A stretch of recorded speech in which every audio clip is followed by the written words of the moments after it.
Ever uploaded a video you wanted to share but accidentally set to private? Let's fix that and make your content discoverable. First, head over to your YouTube studio. You can usually access this by clicking your profile picture in the top right corner of YouTube and selecting YouTube Studio.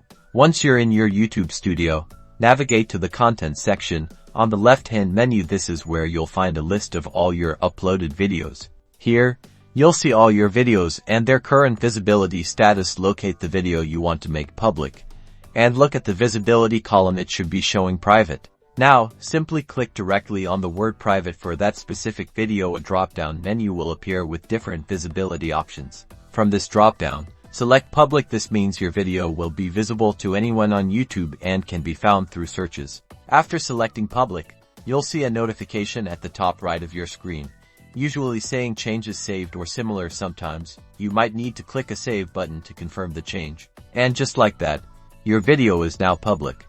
Anyone can find it, watch it, and engage with your content, helping you boost those views and reach a wider audience.